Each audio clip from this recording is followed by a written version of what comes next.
Google qui explose de plus 9% en une seule journée après sa victoire au tribunal concernant la vente de Google Chrome. Alors est-ce que c'est une opportunité à saisir ou est-ce que c'est un piège? On va voir ça ensemble dans cette vidéo. On va aussi parler de Duolingo, l'application dont tout le monde parle et que tout le monde utilise. L'action est très prisée sur le marché américain, alors voyons ensemble s'il y a une opportunité à saisir du côté de la chouette verte. Aujourd'hui, on va analyser deux actualités brûlantes et voir ensemble si on peut en tirer profit. D'abord Google. Le juge vient de trancher dans le procès antitrust qui durait depuis plus de 5 ans et c'est le meilleur scénario possible pour les actionnaires. Ensuite, Duolingo, ça faisait longtemps je n'avais pas vu une app aussi tendance. Je me balade dans la rue et j'entends le fameux ding de l'app partout. Duolingo, c'est 104 millions d'utilisateurs actifs et une croissance de plus de 40% par an, des chiffres qui font complètement rêver. Mais est-ce que Duolingo est vraiment une bonne opportunité d'investissement aujourd'hui? C'est la question à laquelle on va essayer de répondre dans cette vidéo. Après 5 ans de procédure, le juge Amit Mehta vient de rendre son verdict dans le procès antitrust contre Google. Et c'est une victoire éclatante pour le géant de la publicité. Le scénario catastrophe, c'était que Google soit forcé de vendre Google Chrome.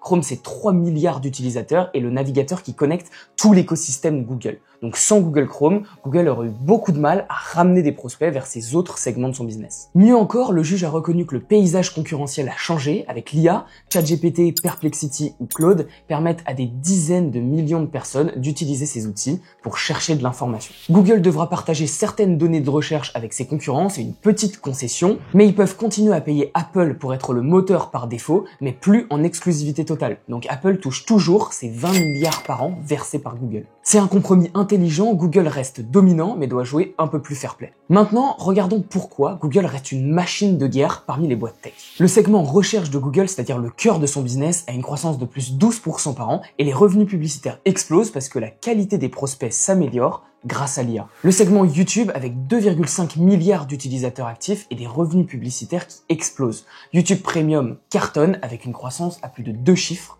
constante. Google Cloud, le segment phare de Google qui drive la croissance globale de l'entreprise, aujourd'hui avec une croissance de plus 35% par an et est le 3e plus gros acteur mondial derrière AWS et Azure.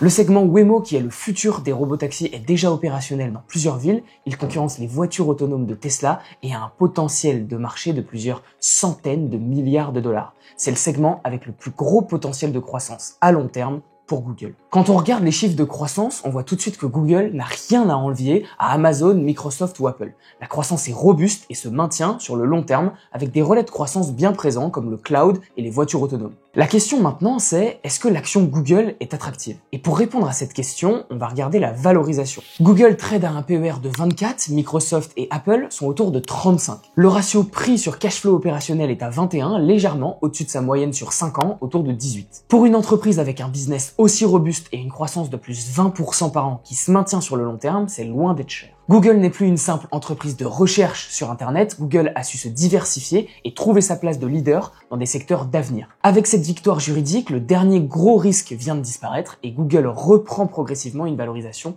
normale.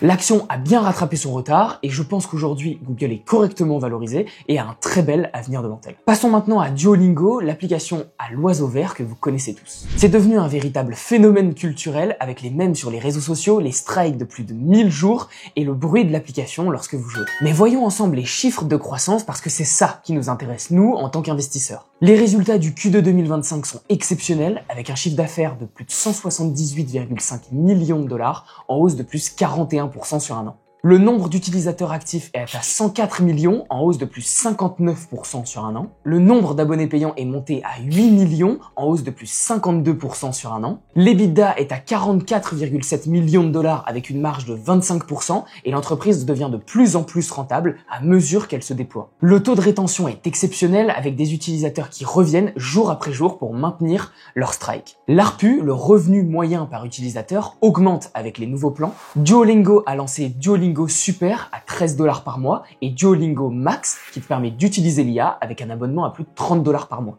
Il se diversifie aussi petit à petit avec Duolingo Math, Duolingo Musique et Duolingo Échec. L'ambition, c'est de devenir le Netflix de l'éducation avec la possibilité d'apprendre tout et n'importe quoi sur leur application. Duolingo a gamifié l'apprentissage avec des badges, des XP, des strikes.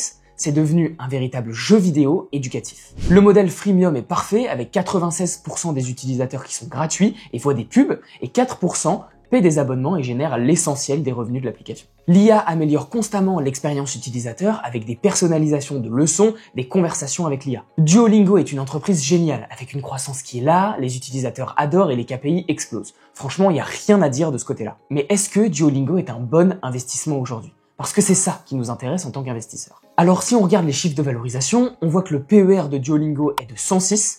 Pour vous donner un ordre d'idée, la moyenne dans les boîtes tech d'hypercroissance est autour de 50 à 60. Le ratio prix sur cash flow opérationnel est de 40, et si on compare avec Google qu'on vient juste de voir, celui de Google est à 19, alors que la croissance de Google est entre 20 et 25% depuis des années. Donc oui, elle est un peu plus faible que celle de Duolingo, mais le risque lié à Google est beaucoup plus faible aussi parce que l'entreprise est beaucoup plus diversifiée. Si vous achetez l'action Duol aujourd'hui, vous payez 40 années de cash flow opérationnel, alors même si l'entreprise a une bonne croissance, de plus de 30% par an, elle ne pourra pas garder cette croissance sur le long terme. On voit déjà la croissance diminuer au Q2 et le management s'attend à une baisse de croissance au deuxième semestre de 2025, ce qui est tout à fait normal parce que Duolingo doit voir sa croissance diminuer petit à petit. J'ai fait un calcul rapide de DCF, Discounted Cash Flow, pour calculer le potentiel de croissance de l'action sur les années à venir. J'ai fait ça sur Stock Unlock et si on prend des hypothèses optimistes. Si Duolingo arrive à avoir une croissance de son cash flow opérationnel de plus 25% par an sur les 5 prochaines années, dilution, on fait un peu de dilution de l'ordre de 2,5% par an, donc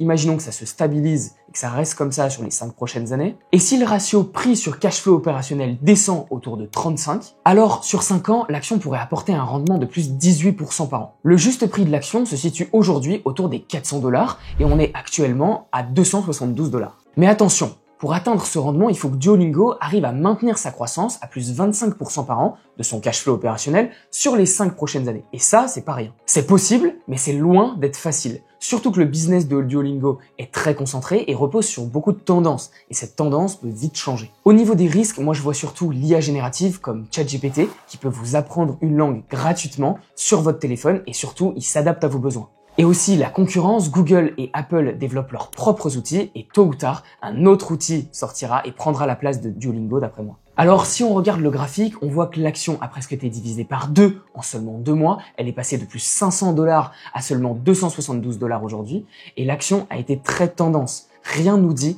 qu'elle va rester tendance à l'avenir et qu'elle va revoir ses plus hauts au-dessus des 500 $. Duolingo est une très belle entreprise, mais je vois beaucoup de risques et surtout une hype autour de l'action qui apporte beaucoup de volatilité et donc du risque. Le message crucial de cette vidéo, c'est que même une superbe entreprise peut être un mauvais investissement si vous l'achetez au mauvais moment. Duolingo est objectivement une excellente entreprise avec un produit génial, une croissance exceptionnelle, des marges en amélioration, mais à 112 fois les bénéfices, le ratio risque-rendement n'est pas intéressant. Pour mettre les choses en perspective, Google s'échange 21 fois son cash flow opérationnel avec une position dominante et 70 milliards de free cash flow, alors que Duolingo s'échange 112 fois ses bénéfices avec seulement 142 millions de free cash flow. Alors pour moi, le choix est évident, mais chacun sa stratégie. Merci beaucoup d'avoir regardé cette vidéo jusqu'au bout, j'espère qu'elle vous aura plu et qu'elle vous aura appris des choses.